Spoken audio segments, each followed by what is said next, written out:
She left everything to me. That's what I said. And right after that, my own father stood up, shoved his chair, and shouted across the hospital boardroom, "You think I'll let you steal what's mine? I'll destroy you. All because of one piece of paper. All because I read my grandmother's will. But the real twist, that will was fake. And she was the one who asked me to write it." They had no idea she was still watching, listening, testing them from behind the hospital glass. "Hi, my name is Ethan Harper. I'm 33 years old, and I'm a lawyer living in New York City. Most days, I deal with corporate cases, iron out billion-dollar messes, and go home to my 27th floor apartment that overlooks the Hudson. From the outside, I look like I've made it, and maybe I have. But none of what I've built would have been possible without her. My grandmother, Olivia Martinez, is the kind of woman who doesn't just walk into a room, she owns it. She built Astravance, one of the largest luxury aviation companies in the country, out of nothing. From her desk in Houston, she commanded fleets, sat at tables with presidents, and closed deals worth more than some small nation's GDPs. But to me, she was the one who made tea when I couldn't sleep. She taught me how to tie a tie. And she was the only one who ever said, "Without conditions, you are enough." This story isn't about how I inherited her company. It's about what it cost me, and how she made me earn it by revealing what was broken in the people we called family. Before we dive in, hit that like button, and don't forget to subscribe. And if you've ever been the one who saw the truth before anyone else, leave a comment and tell me. Would you have gone through with it? Would you have exposed your own family? The day it all started felt like any other. It was late, around 11:30 p.m. I had just closed a case. My apartment still smelled like takeout and overwork.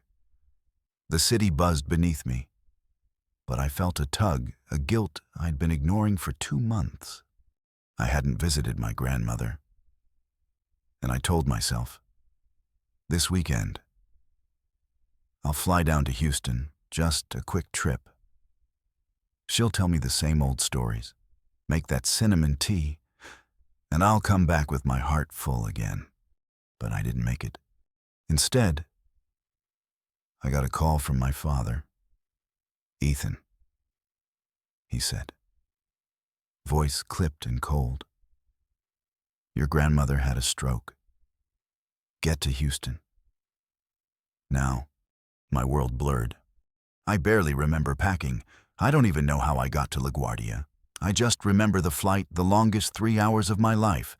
I kept looking at the clouds like they were in the way. I kept whispering the same thing, "Please let me get there in time." I landed before sunrise. The air in Houston was warm and heavy, the kind that clings to your skin. At Houston Methodist, the halls smelled like antiseptic and endings. My father was already there, standing like a statue in the waiting room. Suit crisp, eyes hollow. Next to him were my Uncle Stephen, his wife Diana, and my Aunt Vivian, who had just flown in from France with her cold-eyed husband Gilles. They all looked like they were attending a shareholder meeting, not a medical emergency. I didn't care. I just wanted to see her.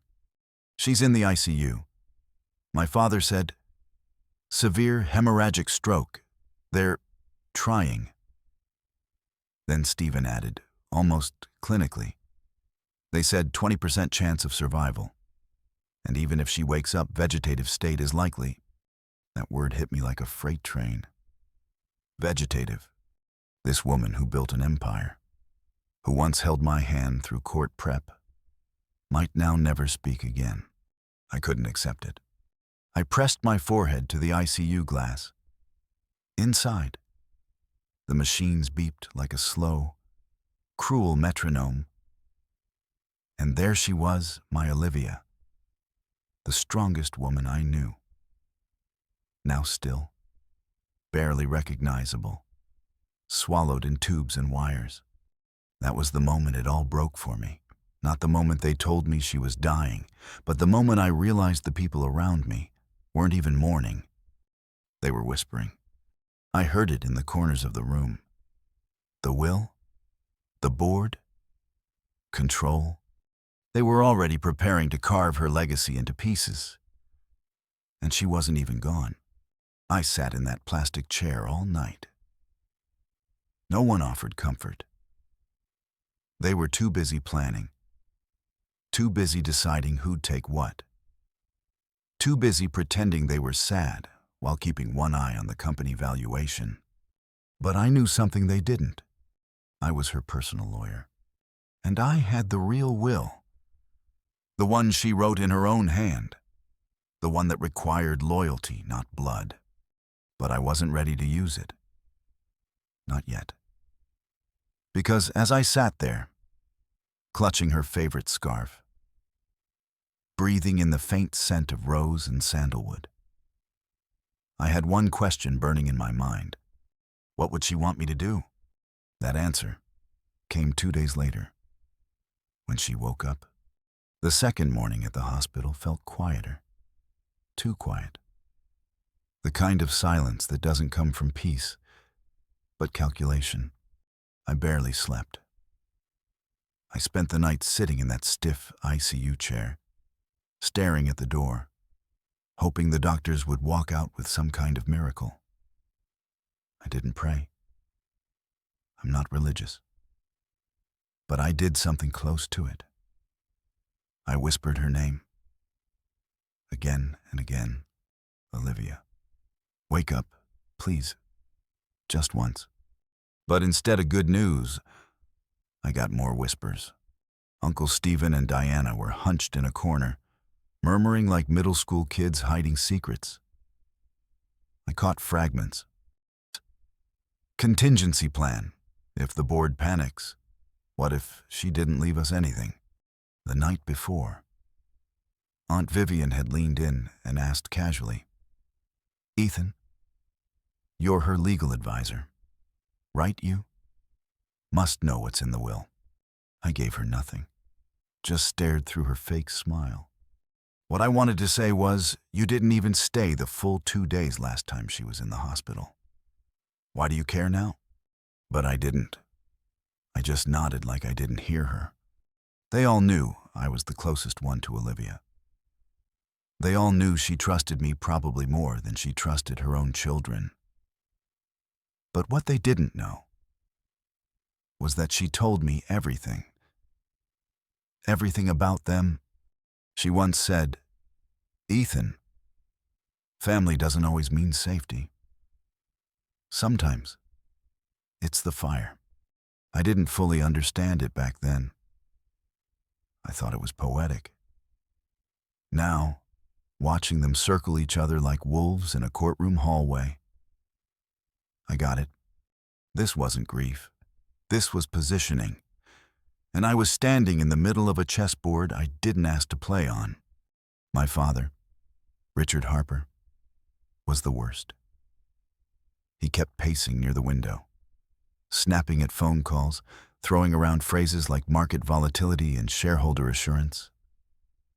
At one point, I heard him say, if we lose Olivia, we need a press-ready transition. I can handle it. He didn't know I was standing behind the partition. The man who raised me stern, polished, all about legacy and public image, was already replacing her. Not mourning. Replacing. I wanted to throw something. But I just stood there and listened. My Uncle Stephen, younger but no less ruthless, was already coordinating with HR about internal stability. Aunt Vivian, her perfume arriving 5 seconds before she did, kept floating between people, asking about asset freezes, board restructuring, and international holdings. She wasn't just visiting her dying mother. She was inspecting the vault. That evening, While everyone was out grabbing overpriced hospital coffee, I slipped into Olivia's room. She was still unconscious. Machines beeped, lines ran into her arms, but something about her face. It wasn't slack like before. It had tension now, like she was there but just couldn't speak yet. I sat down beside her and said softly, "They're already dividing you up." "Grandma." I pulled out my phone, opened a photo from Jackson Hole, her laughing in the snow, scarf flying like a flag. That was 2 winters ago. We'd gone skiing. I wiped out at least 4 times. She helped me up each time like it was nothing. She had this line she always said, "After every fall, falling isn't the problem. Quitting is." Now here I was, and I didn't know what to do. Part of me wanted to storm into that waiting room and scream. The other part just wanted her to wake up so I wouldn't have to. But then, on the morning of day 3, just as I was pouring powdered creamer into the worst cup of coffee I've ever had, a nurse came running down the hallway. "Mr. Harper, she's awake. She asked for you." I dropped the cup. It shattered across the floor. I ran. When I got to her room, the doctor was already in there. Olivia was propped up slightly, still pale, still shaking. But her eyes, God, her eyes were back. Sharp, focused, fierce. "Ethan," she whispered. Voice thin but certain. "My dear boy." I grabbed her hand, overwhelmed. "Grandma, I'm here." I never left. She gave a small smile. "I know. I heard everything." I blinked. "What do you mean?" Her smile widened just a little. "They thought I was gone. But I wasn't." That's when she told me the idea. "I want to test them," she said. "I want to see what they'll do when they think they've lost everything." I stared at her, stunned. "Test them how?" She squeezed my hand, and for the first time, I realized her strength hadn't faded. It had just gone underground. "You'll help me," she said. "You'll draft a fake will, one that gives everything to you." When she said it, "You'll draft a fake will," I actually thought the stroke had affected her mind. But then she looked me dead in the eye and added, "They think I'm weak. Let's see how they behave when they believe I'm gone, and that you've taken everything."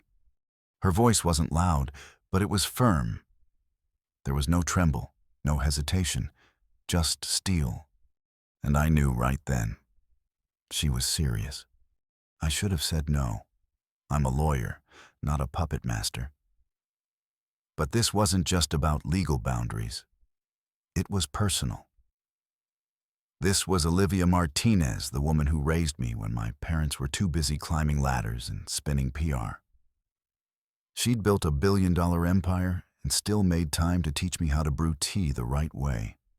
Now, as she lay recovering from a stroke in an ICU room, she was about to engineer her final business strategy. Not to grow the company, not to sign a merger, but to reveal the truth about her children. I agreed. Not because I wanted power, but because I couldn't stand the way they had circled like vultures the moment they thought she wouldn't wake up. I returned to my hotel room that night and opened my laptop. I stared at a blank legal document for 15 minutes. Then I started writing. The fake will was airtight. I used the same formatting, the same tone, the same legal phrasing she'd used in her actual will 2 years ago. Only this time, it was different. This version left everything to me. The company, the shares, the properties in Houston, Aspen, and New York. Control of Astravents. Total authority. There were no alternate beneficiaries. No trusts. No clauses protecting the family. It was brutal, intentional. She wanted to see how they'd react when faced with absolute exclusion. I encrypted the document and sent it to her as instructed. The next morning, I brought a printed version to the hospital. She signed it with a trembling hand in front of her doctor and a trusted nurse, both sworn to confidentiality. Then, without missing a beat, she gave one more instruction. I want them to think I've slipped back into a coma. I blinked. What? She smiled faintly. Let them believe I relapsed. The doctor's willing to play along. It'll give us time. Time to see who they really are. That was Olivia. She didn't just wait for truth, she created it. And so the show began. I sent an email that afternoon. Short, formal, vague. To the Harper family, I've been asked to share an update regarding Olivia Martinez's legal affairs, given recent developments.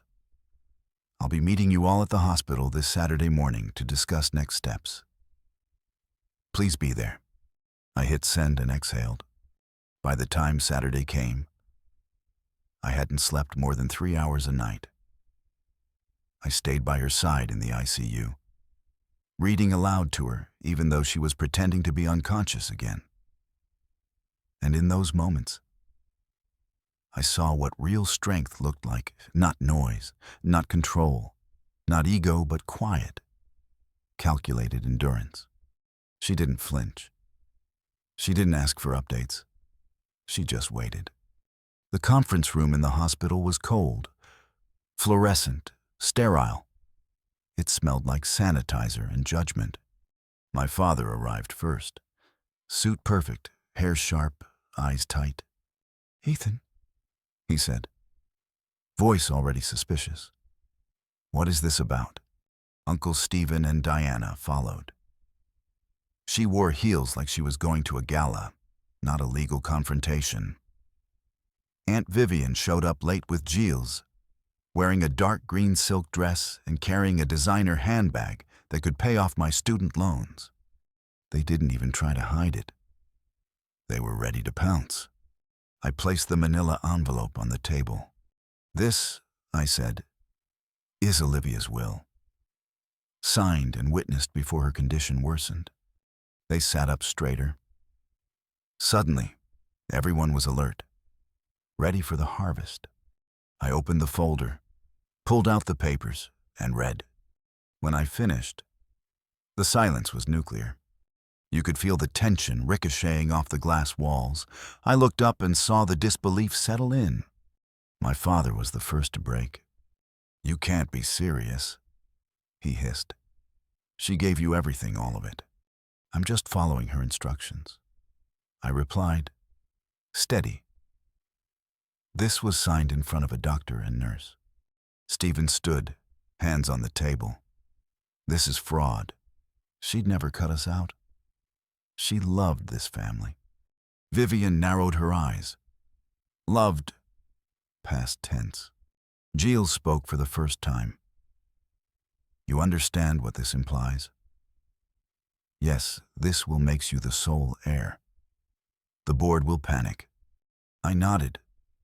"They might. But it's legally binding unless proven otherwise." That's when the gloves came off. My father leaned in.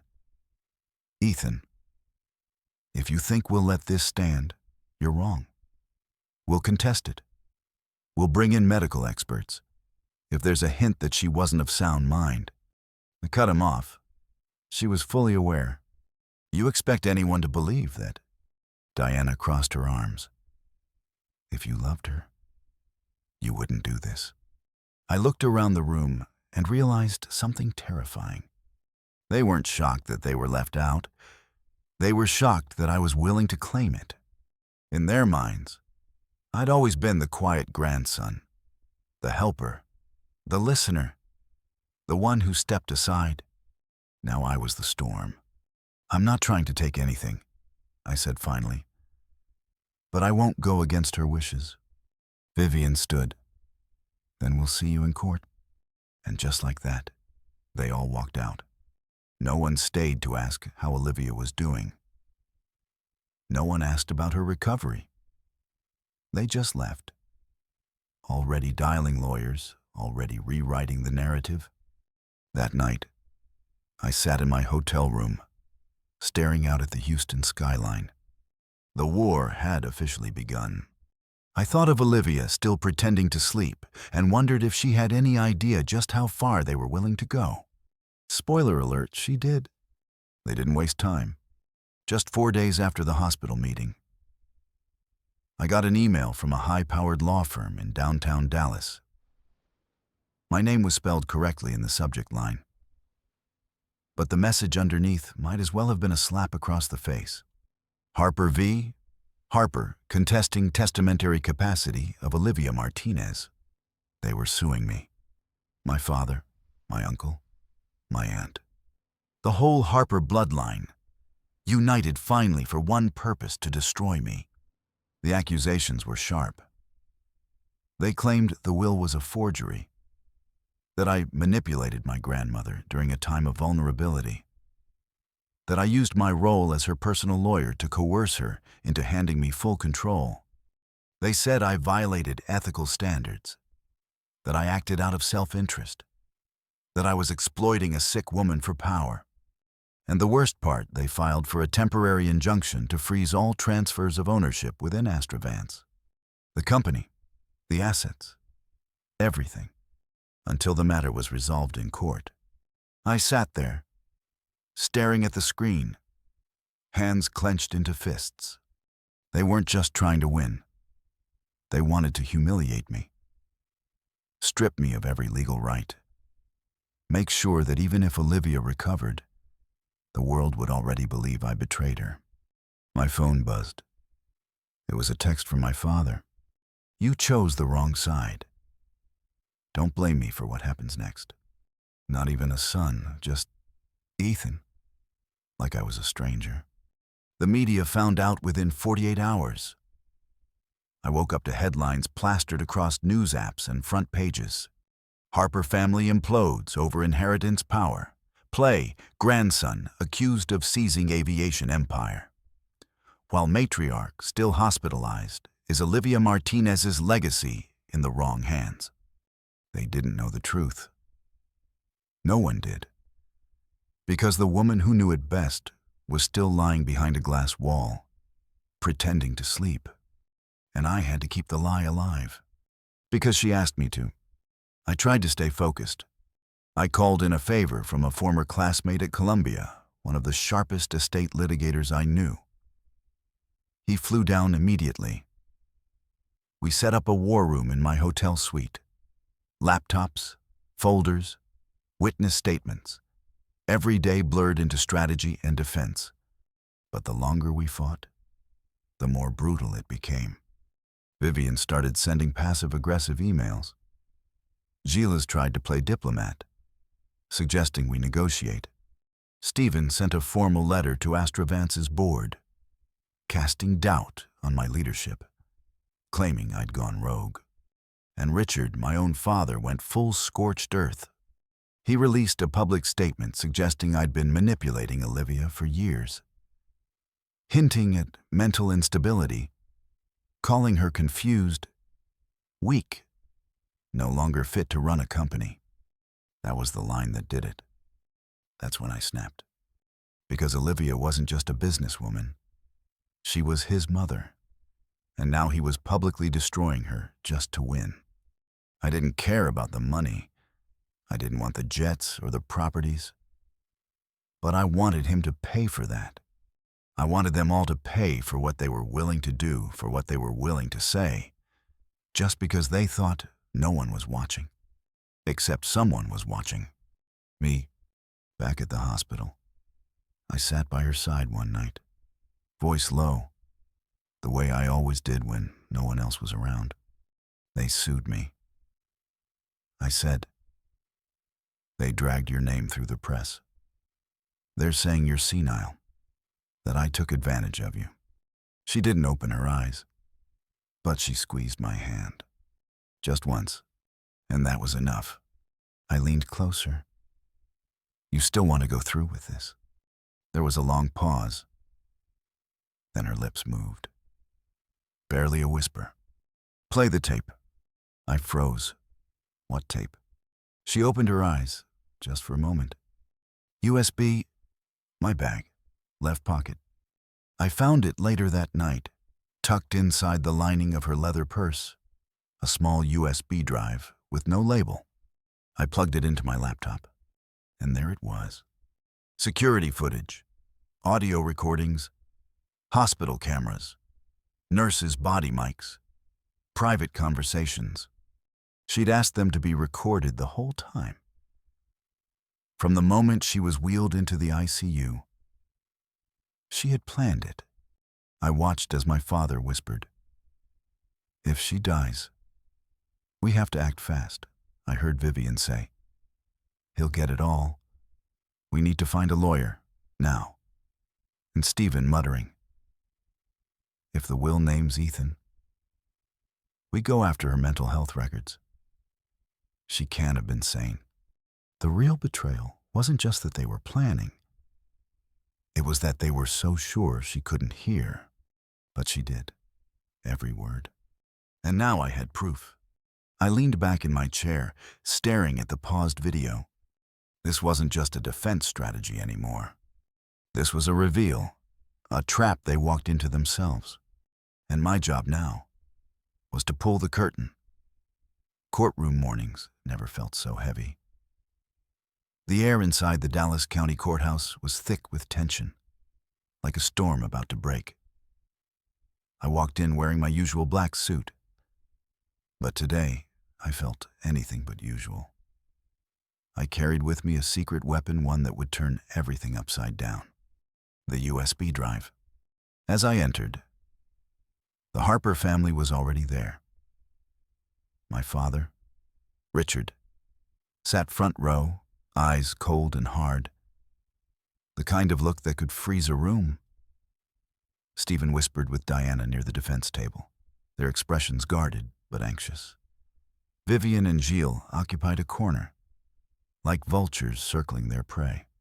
The judge called the court to order. The trial was underway. The opposing counsel wasted no time. He slammed into me with accusations, claims of forgery, coercion, and greed. He questioned my motives, my ethics, and, worst of all, my grandmother's sanity at the time the will was signed. It felt like a personal attack, stripping me down in front of the world. But I didn't flinch. When my turn came, I stood and faced the room. I spoke clearly, methodically. "This will," I said, holding the fake document, "was signed voluntarily by Mrs. Olivia Martinez while she was fully aware of her decisions. It was witnessed and notarized according to Texas law." I paused, looking directly at my father. I am here not to steal a legacy, but to honor her wishes. Then came the moment I'd been waiting for. I pulled out the USB and handed it to the judge. "Your Honor, I would like to submit evidence that will show the court the true nature of the contesting party's intentions." The room grew silent as the judge nodded. The court technician plugged the drive into the projector, and the screen lit up. Video after video played. Hospital waiting rooms filled with whispered schemes. My father plotting how to control the narrative. Vivian discussing lawyers to contest the will. Stephen openly talking about digging into my grandmother's medical records to discredit her. The words, they weren't just conversations, they were betrayals laid bare. I watched the expressions change.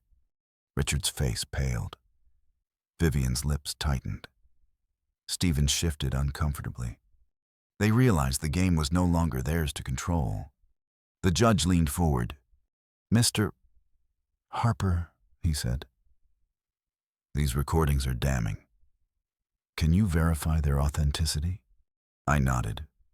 "Yes, Your Honor. They were recorded with the full knowledge and consent of Mrs. Martinez as part of a loyalty test." The judge looked surprised but attentive. I continued. My grandmother asked me to draft a fake will to see who truly cared for her, not for her fortune, but for her, to protect Astravance from those who valued money over family. The room was still. After the videos stopped, the courtroom buzzed softly. Richard stood up, voice strained. Your Honor, this is an invasion of privacy. This evidence is inadmissible. The judge raised a hand. I will review all evidence thoroughly. Court is adjourned until tomorrow. Outside the courtroom, the tension broke just a bit. Reporters crowded around me, shouting questions. But I stayed focused, because this was only the beginning. Back at the hospital, Olivia smiled weakly when I told her the videos had been shown. She's fighting. Ethan, she said, eyes bright. I squeezed her hand. We're fighting too, and we're going to win. In the days that followed, the Harper family's image crumbled. Board members expressed doubt. Shareholders called emergency meetings. Rumors spread like wildfire. I was no longer just the quiet grandson. I was the man holding the truth. The aftermath is brutal. Family fractures. The company shakes. And I finally taste the freedom I fought for. The court adjourned, but the battle was far from over. Outside, the cameras and reporters swarmed like bees, buzzing with every detail they could grab. Headlines screamed about betrayal, family feuds, and the shocking revelations from the hospital recordings. The story spread fast, not just in Houston or Dallas, but across the country. For the Harper family, the fallout was immediate and brutal. Inside the boardrooms of Astravance, the atmosphere shifted overnight. Where once there had been smug confidence and quiet power plays, now suspicion and fear took root. Shareholders demanded answers. The stock price wavered, and the company's public image was battered. I was called to a special meeting with the board, a room filled with sharp suits and sharper gazes. It was clear they no longer trusted my father or Uncle Stephen. Their roles as vice president and HR director were under serious scrutiny. An elderly board member, a man who had been with Astravance since its early days with Olivia, stood up and spoke plainly. David and Stephen let greed cloud their judgment. It's time for new leadership, people who put the company's future before personal gain. The decision was unanimous. Richard Harper and Stephen Harper were stripped of their executive powers. That night, I sat alone in my hotel room, looking out at Houston's glittering skyline. The weight of what had just happened pressing down on me. Part of me wanted to reach out to feel some kind of relief or victory, but all I felt was loneliness. Because while I had won the legal battle, the war within my family had left scars that wouldn't heal anytime soon. Richard's face haunted me. The man who was supposed to be my father was now a stranger, his eyes clouded with defeat and bitterness. Days later, I received a brief text from Charlotte. Ethan, I'm sorry. I hope someday you can forgive me. I read it over and over, but I didn't know if I could. Because forgiveness wasn't just about words. It was about trust, and that was gone. Robert and Diana disappeared soon after, moving quietly to an apartment in Houston, far from the public eye. I never heard from them again. Evelyn called once, voice trembling with regret. I just want to fix things, she said. But some things, I realized, couldn't be fixed. Through it all, Olivia was my constant, though her body was still weak. Her spirit was unbreakable. She would often sit by the hospital window, gazing out at the garden below, where white roses bloomed her favorite. One afternoon, as the sunlight poured in, she looked at me and said softly, "Life isn't about living forever, Ethan. It's about living right." Her words hit me deep. She wasn't just speaking about her illness. She was speaking about us. We didn't talk much about the trial or the broken family. Instead, we talked about small things, the way she brewed English tea, the stories from her childhood, how she taught me to tie my shoelaces when I was 5. Those moments became my refuge. They were the balm that soothed the wounds left by betrayal and greed. Even as Olivia's recovery slowly progressed, I knew the cost of this fight. My family had splintered. The unity Olivia once dreamed of had shattered. And though I didn't regret defending her legacy, it hurt to think of the people who once called themselves family turning away. At Astra Vance headquarters, my office overlooked the Houston skyline, a constant reminder of the legacy I had been entrusted to protect. On the wall hung a portrait of Olivia. Her eyes in the painting seemed to watch over me, stern yet kind. Every time I looked at it, I felt her voice whisper in my ear, "You are my true legacy." The board meetings were intense. I faced constant questions and pressure. I was a newcomer, carrying the weight of a fractured family and a shaken company. But every challenge reminded me of why I was here. Because this wasn't just about money or power.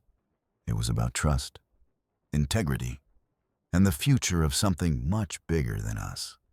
And every afternoon, I made my way back to the hospital, bringing white roses, sitting by Olivia's side, telling her about the plans we were making, the new hires, the expansions, the changes to rebuild what was broken.